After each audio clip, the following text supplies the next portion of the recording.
ತಂದೆ ಮಹಾದೇವ, ಯಾಕಪ್ಪ ನನ್ನ ಮೇಲೆ ಎಷ್ಟೊಂದು ಸಿಟ್ಟು. ಅಲ್ಲ, ಪ್ರತಿನಿತ್ಯ ನಿನ್ನ ಪೂಜೆ ಮಾಡಿದ್ರು ನನಗೆ ನನ್ನ ಮೇಲೆ ಕರುಣೆ ಬಂದಿದೆ. ಹೇಳಪ್ಪ ಹೇಳು, ಅಪ್ಪಿ ಮುದ್ದಾಡು ವಯಸ್ಸಿನಲ್ಲಿ ಈ ನನ್ನ ಹೆತ್ತ ತಂದೆ ತಾಯಿನ ಕಿತ್ತುಕೊಂಡೆ. ಅನಾಥರಾದ ನನ್ನ ಬಾಳಿಗೆ ಆಸರೆ ನೀಡಿದ ಧಣಿಯನ್ನ ಕಿತ್ತುಕೊಂಡೆ. ಹೇಳು, ನನ್ನ ಬಾಳಿಗೆ ಬೆಲ್ಲ ಹಾಕಿದ ನಮ್ಮ ಅಣ್ಣನನ್ನ ಕಿತ್ತುಕೊಂಡ್ಲ. ಏನ್ ಮಾಡಿ ಈಗ ಯಾರಿಗೋಸ್ಕರ ನಾನು ಬದುಕಲಿ? ಏನೇ ಆಗ್ಲಿ, ಯಾರೂ ನನಗೆ ದಿಕ್ಕು. ಹೇಳು ತಂದೆ, ಹೇಳು.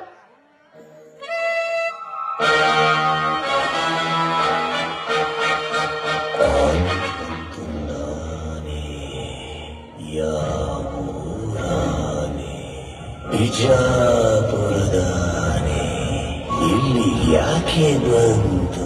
ರಾವಣನ ಕತೆ ಬಂತು.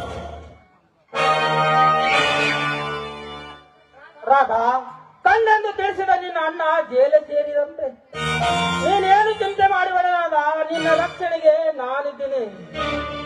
ಪಾಪ ದೇವರು ನಿನ್ನಂತಳಿಗೆ ಇಂಥ ಗತಿ ತರಬಾರದಿತ್ತು. ಏ, ಯಾರೋ ನೀನು ಪಾಪಿ? ನಾನೇ ರಾಧಾ, ಅಪಾಯದ ಅಂಚಿನಲ್ಲಿರುವವರಿಗೆ ಉಪಾಯ ನೀಡುವ ಪರೋಪಕಾರಿ. ನಿನ್ನಂತ ಹರಿಯೋದ ಹೆಣ್ಣನು ಅಂಗರಕ್ಷಕ. ಏ ಪಟೇಲ, ನಿನ್ನ ಉಪಕಾರ ನಮಗೆ ಬೇಕಾಗಿಲ್ಲ. ಸುಮ್ಮನೆ ಜಾಗ ಖಾಲಿ ಮಾಡು. ಹಾಗೆ ಹೋಗಲು ಬಂದಿಲ್ಲ ರಾಧಾ, ನಮಗೆ ಕೊಡಬೇಕಾಗದ 50,000 ಸಾಲದ ರೂಪಾಯಿಯನ್ನು ಸ್ವೀಕರಿಸಲು ಬಂದಿದ್ದೇನೆ. ಸಾಲನ? ಯಾವ ಸಾಲ, ಯಾವ ಹಣ? ರಾಧಾ, ನೀನು ಹೀಗೆ ಹೇಳಿದ್ರೆ ನನಗೆ ಚೆನ್ನಾಗಿ ಗೊತ್ತು. ಅದಕ್ಕಾಗಿ ಹಣ ಕೊಟ್ಟು ಬಾಂಡ್ ಪೇಪರ್ ತಂದಿದ್ದೇನೆ. ನೋಡಿ ಪಟೇಲ್ರೆ,